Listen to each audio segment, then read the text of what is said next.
Simenon's Maigret, a series of plays based on the novels of Georges Simenon.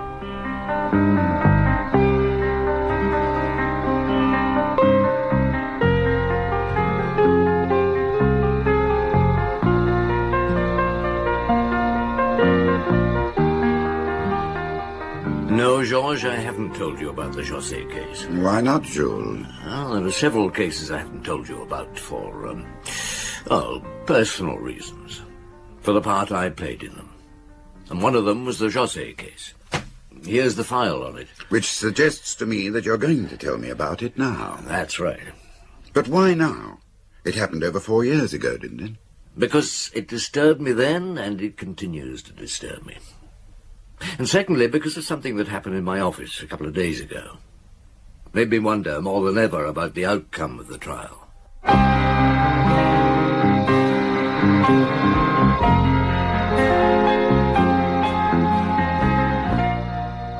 Maurice Denham as Jules Maigret and Michael Gough as Georges Simenon in Maigret Has Doubts, translated by Lynn Moyer and adapted for radio by Edward Bruce.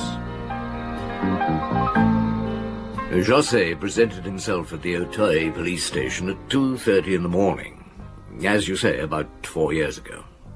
I've forgotten the exact date, but you'll find it in the file. And announced that his wife had been murdered. I first heard of it on my way to work. Terrible murder in Auteuil! Terrible murder in Auteuil! Oh, morning, Chief Inspector. Good morning, Pierre. Christine Josset murdered. Read all about it. Christine Josset. Oh, you knew her. Well, I knew of her. Give me a paper. You're in charge, Inspector. Nice one, this. Throat cut. Oh, it's the husband done it, I reckon. Wealthy woman found dead with her throat cut. Must you be so specific? Sells papers. Christine Josset found dead. Wealthy woman found with throat cut. Read all about it. At the Quai des Orfèvres, I found that Josset had been sent from Auteuil for questioning. He was brought into my office. By this time, it was after 11. I ordered sandwiches and beer. I knew it was going to be a long session. I'm sorry that you should be questioned at such a time, monsieur, but it is necessary.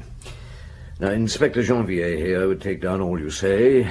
You'll be given a copy of it, and if you consider it accurate, I shall ask you to sign it. Are you ready, Janvier? Chief. All right. And let me start with the usual questions. Identity. Surname, Christian names, profession. Adrien Josset, aged 40. I'm a pharmacist, head of the firm of Adrien Josset. I was born in the Aero region. When did you come to Paris? About 15 years ago. I worked first in various jobs as a locum in chemist shops. You were ambitious? Is that why you came to Paris? Not particularly, but Paris seemed to offer better opportunities than a provincial town. Is all this necessary? Well, every detail has some importance. Oh, I see you're trying to find out what kind of person I am. Well, let me tell you, Chief Inspector, I'm a very ordinary person. No better, no worse than any other. And certainly ordinary in the eyes of Christine and her friends. Well, why was that, do you think? No, I was a provincial. Christine was a sophisticated Parisienne. I've not always been accepted by her circle. How did you come to meet her? I was working at one of the fashionable shops in the Faubourg Saint-Honoré. She was one of our best customers. She was a widow. And very wealthy, I understand. Very. When did you get married? Oh, you've missed a point, Chief Inspector. I became her lover first, although I wasn't the only one. She had other lovers? Certainly. We often quarrelled about them, but she'd always led a very free life. How long before you got married? About 3 years. I suppose you'll find this a rather ridiculous statement, but gradually we fell in love. I understood her, and she seemed to need me, at least for the first few years of our marriage. But once married to her, I couldn't go on working at a chemist shop. So she bought out a small chemical laboratory and put me in charge, Josset and Villiers. Later, she gave me a full partnership. You sound bitter about it. Well, of course I am. You're thinking like our friends that I was a gigolo, that I married her for her money. Well, that isn't true. I worked hard. I made something of that firm. It was nothing when I started to manage it. Now it's one of the best known in Paris. Why am I being questioned like this anyway?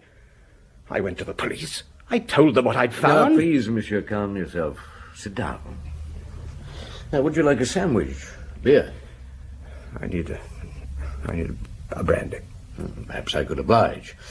Keep some in my office for special occasion. Janvier, brandy for Monsieur Josset. Yes, of course. Look, let's get it straight.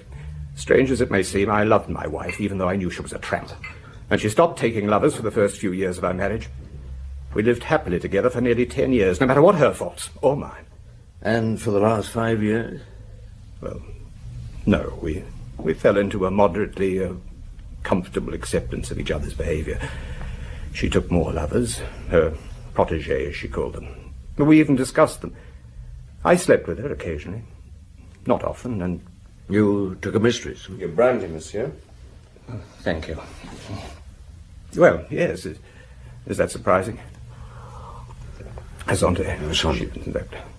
Do you drink a lot?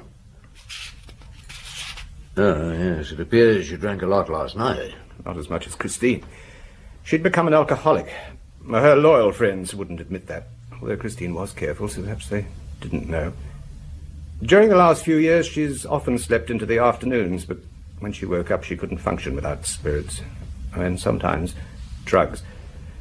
I'd like to know more about your mistress. What's her name? Annette Duché, my secretary. We've been lovers for about a year. She has a little flat in the Rue Colincourt. Do you pay for its upkeep? Not entirely.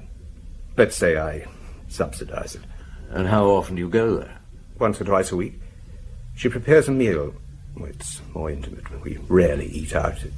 It's a pleasant flat. Geraniums in the window boxes.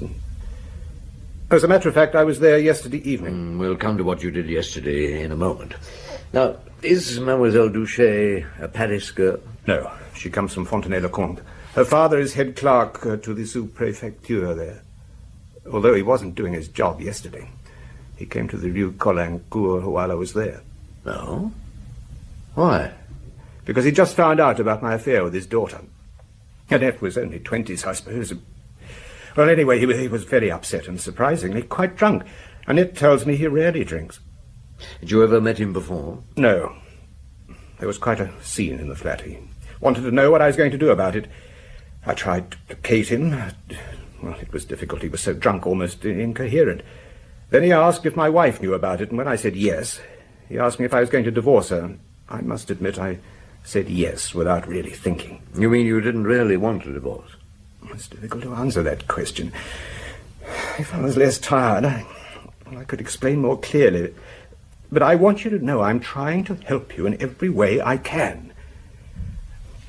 Perhaps I had, during the year with Annette, considered a divorce, but not seriously. I was happy the way things were. I think I only wanted to pacify the old man. You said your wife knew about your affair. Oh, yes. By this time we never hid anything from each other. How did she react? With contempt. She'd met Annette in my office, and later she asked, "Oh, and how is the little girl? Not pregnant yet? What will you do when that happens? Will you ask for a divorce?" No, excuse me. Maigret. Dr. Paul, I thought you'd like a preliminary report. Send you the final one when we finish checking. Good, thanks. 21 wounds inflicted by a sharp instrument, so sharp that the head was almost severed from the body. She'd not eaten. Time of death somewhere between 10 and 1. Oh, well, can't you be more precise? Not at the moment. Round 11 seems probable, however. One more detail which might interest you. She'd had sexual intercourse a few hours before her death.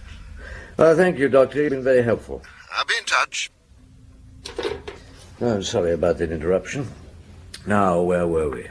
I'm damned if I know. You've treated everything I've said with mistrust and suspicion. Look, that is not true. Look, the only thing clear to me is that I'm being questioned as if I were a guilty man. I'll tell you something. Just being here is beginning to make me feel guilty. Every time I open my mouth, I seem to be building up some motive for killing Christine. And I did not kill her. Monsieur, I'm trying... Monsieur, you must calm down for your own sake. Must? Haven't I the right to behave like a normal human being to protect myself? Good God. I've hardly slept all night. I don't know what I'm saying. I've got... Now, please, monsieur. Yes, what is it, Maigret speaking? Camelio here. Has he confessed? Monsieur, I'm very busy. Has he confessed? Look, this is a very complex situation. The interrogation is in progress. Does he deny it? I haven't got that far. Then you should read the papers. I want you to come to my office straight away. But But straight away. I seem to be ahead of your interrogation. Now, Maigret, take a look at that. The midday edition. Look at it. Double life of Adrien Josset. A violent scene in Love Nest in the Rue Colincourt. Yes, I know about that. You didn't say that on the phone. I didn't have the chance to, sir. The press seemed to be more on the ball than you. How did they get the story so quickly? It seems Anna Duche's concierge phoned the editorial office of Le Monde. I wonder why. Wonder what? Why the concierge phone? I can't see that it matters. It may have an importance. I don't understand you, Maigret. You should know that we deal in fact. That's our job. And we have facts. You just said so. The story is true. So don't you think Josset should be arrested? No, I think it's too early. I'd like to finish my interrogation before I finally make up my mind. Oh, well, get on with it. And don't waste any more time. Yes, sir. You've met Cornelio, haven't you, Georges? One of your examining magistrates? Yes. An impatient man. His moustaches tremble. I hadn't noticed. Though he's often called my dear enemy. He's not a bad man, but, as you say, impatient. A fact to him is a fact, and he'll act on it. But you like to consider what lies behind a fact. Yes. Yes, I do. Anyway, I was in a temper that morning. When I went out of his office, I banged the door so hard that I nearly broke the glass. Not for the first time. But, to be fair to him, I was more in a temper with myself, because I didn't think I'd handled my interrogation of Josset very well. And you'd missed your lunch. Oh, yes. Louise had prepared me champignons à la grecque and escalope de veau à la viennoise. Much better for you than beer and sandwiches from the Brasserie Dauphine. You're overweight, Jules. Oh, you're not sylph-like yourself. Anyway, I went back to my office. Now, let's go over your movements from late yesterday evening, monsieur. All right. Well, I left the office with Annette about 6. We bought some food for the evening meal. Then we went to the Rue Colincourt. At about 8 o'clock, I had my confrontation with her father, as you already know. We were halfway through our meal when he arrived. After our altercation, funny thing, we finished drinking each other's health with the remainder of the champagne. And then? I left early. I was upset. After my promise to André Duchet to marry Annette, I felt I'd betrayed Christine. Even though our life together wasn't idyllic, there was something about Christine that still excited me. Annette isn't the same as Christine was. I wish I could explain. She was the first woman I'd ever known deeply and intimately. It's something I can never forget. Your first real, passionate love. Have you, Chief Inspector? Have you? Would it be possible for me to have another brandy? Sure, Jean-Vic. Chief. Would you like a sandwich? I couldn't eat anything. Do you mind if I do? No. Your drink, monsieur. Thank you. Do you get an allowance for supplying brandy to suspects? It's my pleasure. Well, go on. You left Rue Colincourt. I wandered from bar to bar for an hour or so. The Select, double Scotch, an English bar, and the Café Robert. Well, you can check. I'm known there. I drink too much. I was getting maudlin. Thought about Christine. Knew she'd never give me a divorce. She used to say, as long as I have my money, I can buy friends. Money. Oh, another damaging remark. You'll find I will inherit her estate. Despite what I've said about her, there was good and bad in her. We understood each other. That's potent brandy, Chief Inspector, or is it that I'm a quick drunk? I drank an awful lot last night. You don't want any food? No, thank you. All right, then. I got back to the Rue Lopere. Oh, that's where I live. I know. At about 10:05. Georges, have a look at the appendix to the interrogation. I made a summary of Josset's movements until he presented himself to the police at Auteuil. Yes, that's it. back at 10:05, Christine's car parked outside, realized that she was at home, went into lounge, poured another drink, sat down in armchair, and... Went to sleep. You mean passed out? Not surprising, considering the amount of liquor he'd consumed. Woke some time later. Says next few hours like a nightmare. Went upstairs, opened Christine's door. They slept in different rooms. Yes. Opened Christine's door and discovered body. Time, about midnight, according to Josset. She was half out of her bed, her head hanging down onto a fur rug. There was blood everywhere. God, I've never seen anything so... What happened next?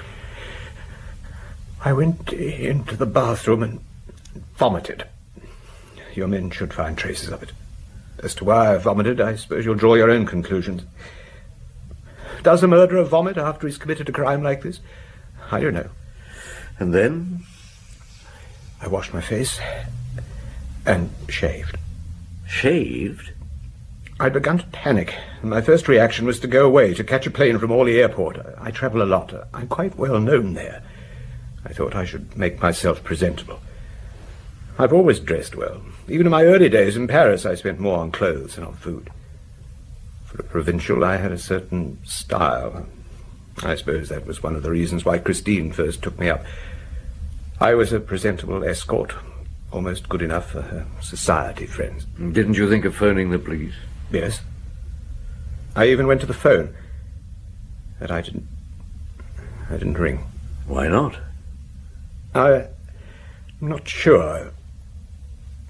It was the words, I'd have to say, I suppose. Someone has killed my wife.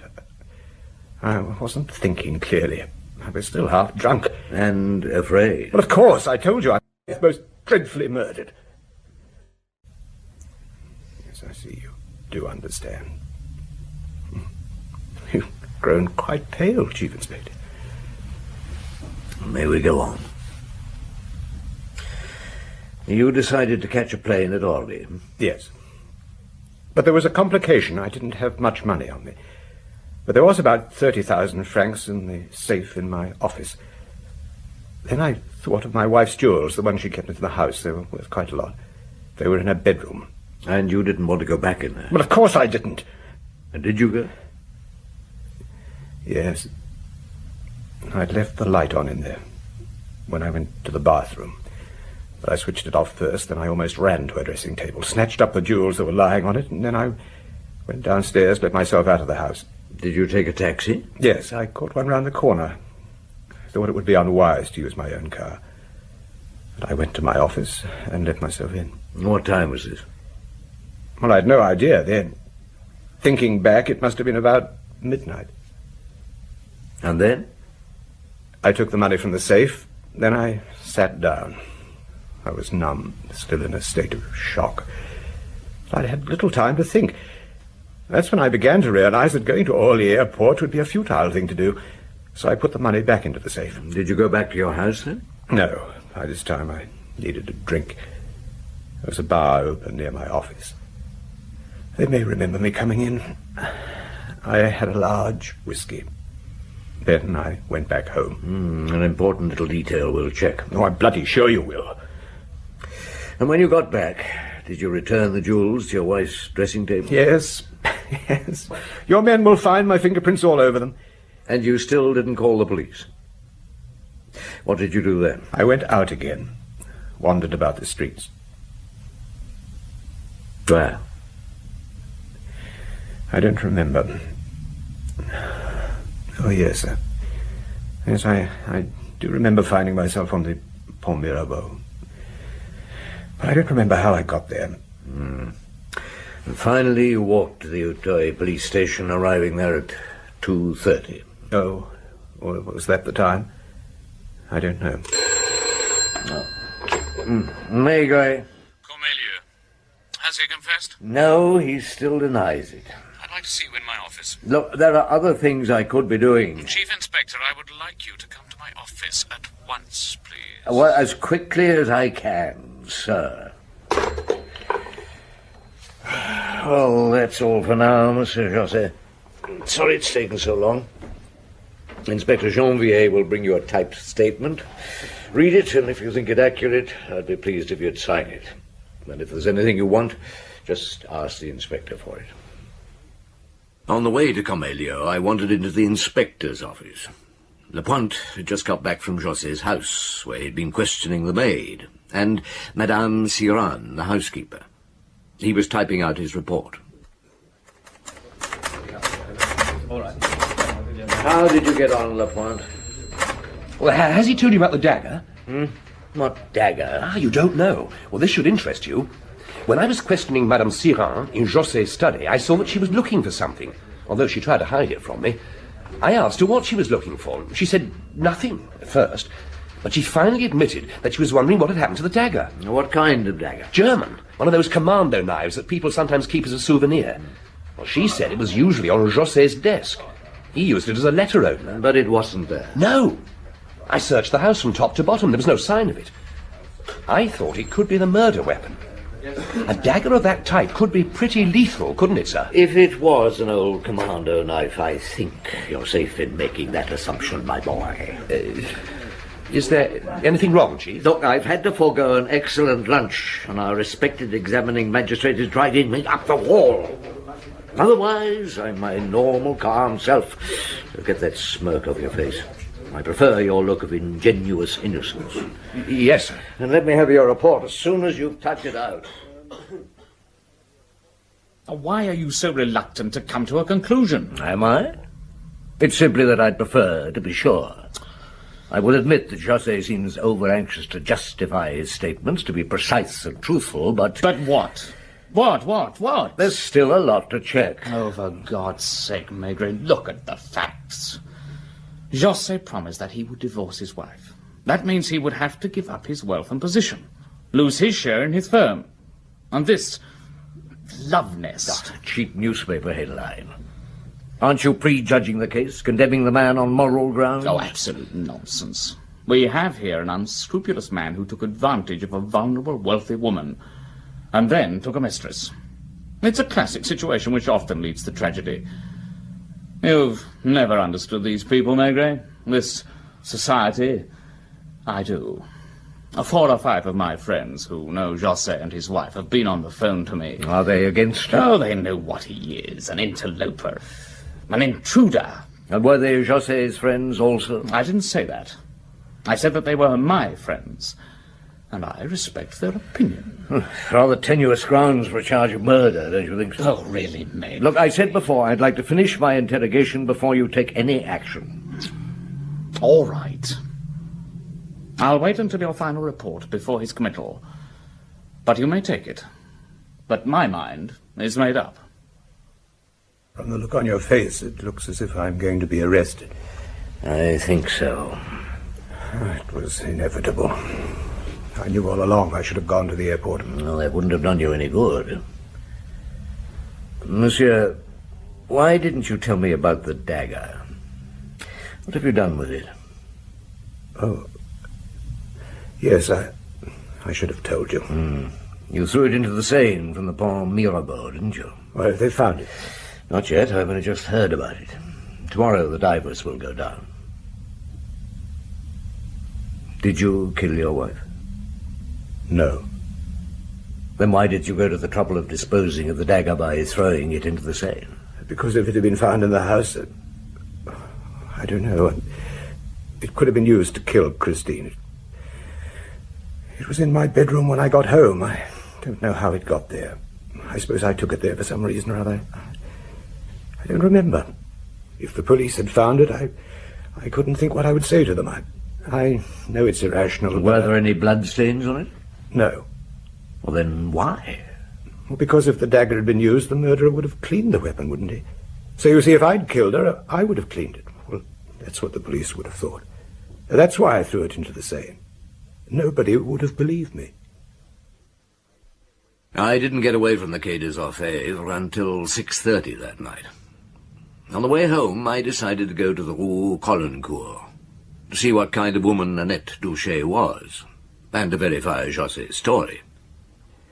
Somehow he'd given me the impression that the whole affair with her was a romantic one. Geraniums in the window, tete-a-tete meals, candlelight. Now, what I found was disappointing in a way. She turned out to be a very ordinary girl, who, although she'd obviously been crying, seemed hardly upset that her lover was facing a charge of murder. What about the geraniums? They were half dead. She confirmed the quarrel with her father. In fact, everything that Josset had told me. One new fact that I didn't know was that her father had been drinking at the bar opposite before he came to the flat. Well, I was thirsty. I thought it worth a visit. Yes, I remember him well. A thin, gaunt man. Wasn't a drinker. A sick man, if you ask me. Hey, wait a minute. You're Chief Inspector Maigret, aren't you? Yes. So, that pharmacist has confessed, has he? I didn't say anything about a pharmacist. Oh, you don't have to. I've read about it. He used to come in here with that girl quite often. I've had my eyes on him for quite a while. Bloody terrible, I call it. A mistress like that. Very interesting, but I'm more interested in your customer. Was he angry, in a temper? No, he was very quiet. Anything else you can tell me about him? No, I'd never seen him before or since. You didn't get far with that interview. Oh, routine, necessary legwork. I didn't get home until nearly 10. Louise warmed up the escalope. Needless to say, it was overcooked. I've got a very good recipe for escalope with sultanas and red wine. I'll let Louise have it sometime. Thanks. Well, I was late to bed that night. I sat up smoking, going over what Josset had told me, looking for any flaw in his statement. There's still a lot of checking to do. What worried me most was that he'd told me, or so it seemed at that time, the exact truth about his movements, yet he'd lied about the dagger. He doesn't seem to have lied, Jules. Wasn't it more a rather silly omission? You couldn't blame him for that. A frightened man, a weak man. I wonder what I would have done in similar circumstances. Well, in 10 minutes, with your dexterous brain, you'd have persuaded your interrogator that he'd done it himself. Now, what I had to consider was that Josset seemed to have told the truth about all his movements outside the house. But what happened inside between 10:05 and about 11:30? We only had Josset's statement, no witnesses. Since Christine died after 10, could anybody else have got into the house unnoticed, while he was allegedly sleeping? Could they? Undoubtedly. It was something I checked up on the next morning. It's solidly built, heavy oak doors. The lounge room leads from the hallway, which in turn leads to the first floor. Now, if the door was closed, an intruder could have got up to Christine's room without being heard. But also, an intruder wouldn't have been aware that Josset was asleep in an armchair. What next? Cornelio didn't make a committal for another 3 days. He waited for my final report, which simply verified Josset's statements. He considered there was enough circumstantial evidence for an arrest, and strong motives for murder. When he did make up his mind, Josset was taken from the Quai des Orfèvres in handcuffs. Handcuffs? The man had come to the police station of his own accord.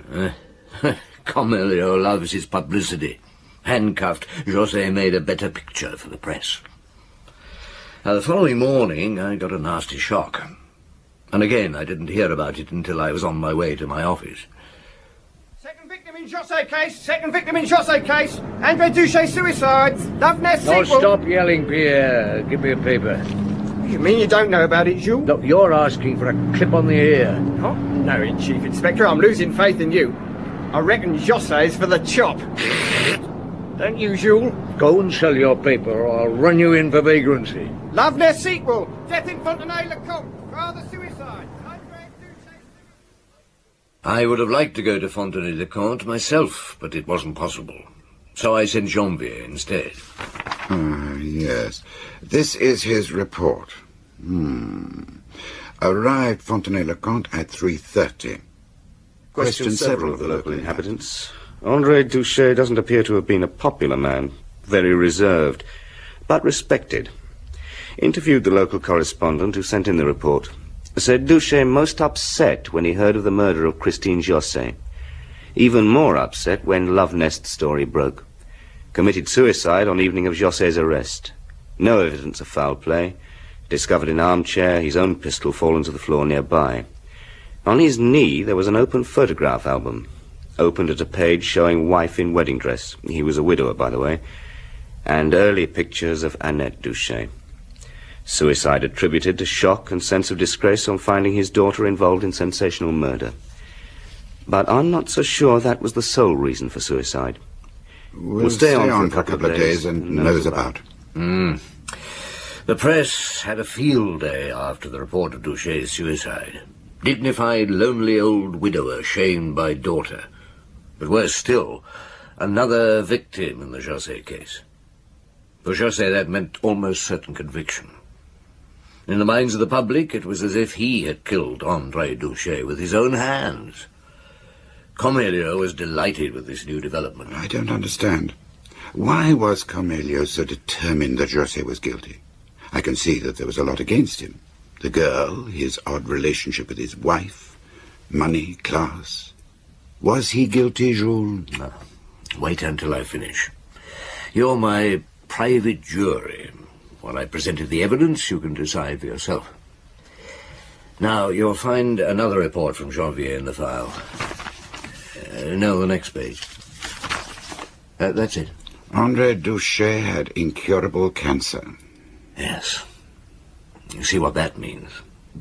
What was the real reason for his suicide? That's quite a question. I would say that he committed suicide because he had incurable cancer, and that his daughter's involvement with Josset was the catalyst that made him do it. Yes. Yes, you're probably right. Unfortunately, it wasn't the view held by the public or the press. To use a familiar cliché, they were crying out for blood. Public feeling was so against him. And the jury couldn't help but be prejudiced, no matter how unconsciously. Now, let me tell you about Maître Lenain. I know quite a bit about him. I've seen him in the courts. He can be quite spectacular. Oh, he can, indeed. Quite the wrong man for this case, in my opinion. No, this one should have passed through the courts as quietly as possible. But Maître Lenain had the capacity to attract attention, which was perhaps prejudicial to his client. You'll find some newspaper cuttings there. You'll see what I mean. Josset accuses. My God, the man had read his own. Yes, it was delivered at one of his press conferences. He was very fond of press conferences. Up to now, Adrien Josset, who has been, as you know, accused wrongfully of the murder of his wife, has chivalrously kept silent on her private life and secret habits. Be patient with me, gentlemen. It will be shown that many people could have killed Christine Josset. A stealthy intruder, one of her protégés, for example. But the general public has been so busy accusing my client that her private life has been ignored. You mean she had a lover? Not a lover, gentlemen. Lovers? That's putting it too simply. Let us say that she had never lived according to the bourgeois moral code. She was a wealthy woman, and she had what many of her friends described as her protégés. They were also likened to stallions belonging to a well-known owner. If I may be so crude, she had, as her less charitable friends designated it, her own private stud. It has been difficult for me to make that statement, but that was the situation. She took a great interest in unknown singers, artists, painters, musicians, whom she collected from, if you'll excuse me, God knows where. She was enamored of the lower classes. One of her protégés was a mechanic whom she took under her wing, but she dropped him in a week or two. Need I add that these young men, when she tired of them, did not always become resigned to obscurity? Question yourselves, as I have done. You will find that several unsavory incidents occurred in the life of Christine Josset. Some of them violent. Can you give names? Oh, you know better than that, young man. I leave the naming of names to the magistrates. Now, that press conference was most ill-advised. It created sympathy for the murdered woman rather than sympathy for the accused. But why? Well, I think it had a lot to do with the personality of Maître Lenain, who was more concerned with his own publicity than the defence of his client. And the press were violently against Josset. Why? There were more francs to be squeezed out of moral indignation, and that in itself was a byproduct of guilt. There, but for the grace of God, go I. I didn't realize you were such a cynic, Jules, and something of a philosopher. But why are you still worried about this case? I wonder if I might have done more for Josset. Why? Do you think he was innocent? I don't know now. I didn't know then. When I first joined the force, when I was less experienced, I might have said I thought he was innocent. But now I've learned that anything, even the improbable, is possible. One thing I'm certain of, Josset was unlucky. First, we didn't find the dagger in the Seine, and it was implied that Josset was lying when he said he couldn't remember from which part of the bridge he had thrown it. And then there were the anonymous letters. We got 53 altogether, and 2 of them, as you'll see, were very damaging. Yes. Chief Inspector Maigret, who thinks he's so clever, should question a certain Hortense Meletier-Neroulepic, who is a filthy abortionist. She had a visit from the Douchet girl and her lover 2 months ago. Was this woman an abortionist? Yes. Did you find out who sent this note? Again, the concierge at the Rue Colincourt. She hated Annette Douchet for some reason or other, or wanted to get her picture in the papers. I sent for Mademoiselle Douchet. I didn't beat about the bush. Mademoiselle, you've recently had an abortion, is that correct? I suppose I must answer that. It would be wise to. Yes, I did. Who was the abortionist? Madame Meletier. Who gave you her address? Adrien. Well, I'm afraid I'll be instructed to arrest you, and Madame Meletier as well. But you should get bail. I'm sorry, but there'll be no way of keeping it out of the press. Josset and mistress accused of second crime. Abortionist arrested. Annette Douchet arrested. Read all about it. Josset accused, second crime in murder case. With that revelation, public feeling reached its peak. It was difficult to find anyone who believed Josset was innocent. But there's that other anonymous letter I'd like you to read. Christine Josset liked low types. You will find a man called Popol at the Part de la Lune in the Rue de Charon. She met him several times in a boarding house near the Saint-Martin Canal. Although she gave him money and bought him clothes, that didn't stop him beating her up. She was heard screaming several times. Josset doesn't deserve to be found guilty. He should have cut her throat years ago. Well, one person with sympathy for Josset. Did you find out anything? No, I went to the Bar de la Lune myself. It was a meeting place for a bunch of very unsavory characters. Not a word could I get out of them. They said they'd never heard of a Popol. But I'm sure they had. Their answers were too casual, too innocent. Got no further to the boarding house. A very seedy establishment. And finally came the trial.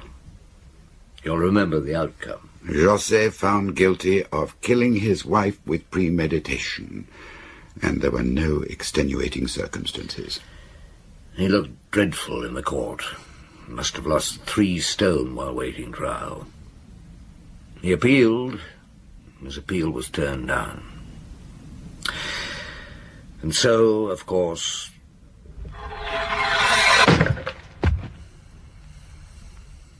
You've given me the impression that you think Josset was innocent. Oh, have I? I hadn't meant to do that. I wanted an objective assessment. I still don't understand why you're telling me about Josset now. The last page in that file is missing, if indeed it belongs there. Last week I was questioning a man called Deepen, a drug pusher. You might call him one of our regular clients. Oh, come off it, Deepen. You're no more a sailor than I'm your uncle. Well, I've been to South America on cargo boats. Venezuela, for example. Well, when were you last at sea? Oh, about 4 years ago, not long after the Josset case. The Josset case? Your ears are flapping. I thought they might. I know something about it, so it might interest you. What? There's a bit of info I intend to sell. Oh, you know that's out of the question. No, not for money. For a favour. Well, I'm listening. Well, I want you to go easy on my girlfriend. She don't know nothing about this drug charge. Honest to God. I won't make any promises. Well, on this trip to Venezuela, I met a bloke in a bar one night called Pole, I think his name was. Down on his luck. I bought him a few drinks. Well, by 4 o'clock he was well under the weather. He started to ramble, something like, "Oh, the big boys don't believe me when I say I chopped a woman in Paris. Real bitch she was. She had diamonds dripping from her. Used to give me a hand out for favours received, and then she ditched me." Then he went real funny after that and said, "Some things I just can't take. And I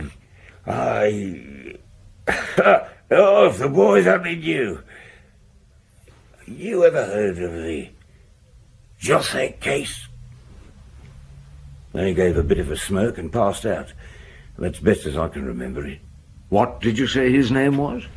Poe, something like that. He used to hang around the Bastille district when he was in Paris. In the Rue de Charonne? Oh, could be. I don't remember.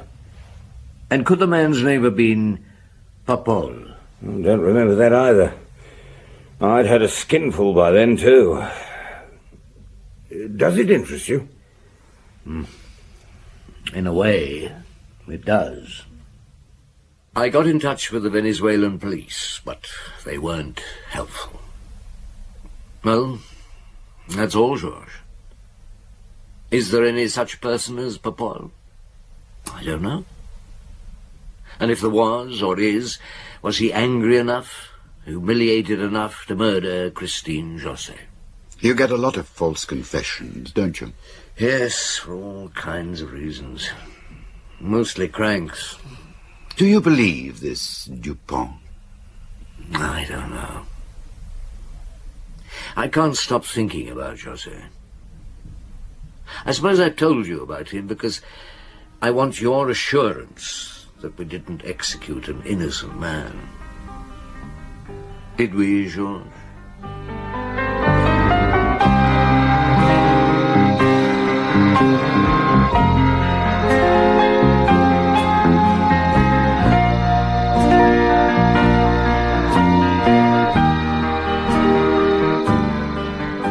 In Maigret Has Doubts by Georges Simenon, translated by Lynn Moyer and adapted for radio by Edward Bruce, Maigret was played by Maurice Denham and Simenon by Michael Goff. Janvier, Sean Barrett, La Pointe, John Rye, the newsboy and Maître Lenain, Robin Soames, Josset, Alan Rowe, Camelio, Richard Hampton, Pressman, Malcolm Edwards, Patron, David Strong, Dr. Paul, Geoffrey Siegel, Dupont, Bruce Beebe, and Annette, Nicolette Mackenzie. The play was produced and directed by Christopher Venning.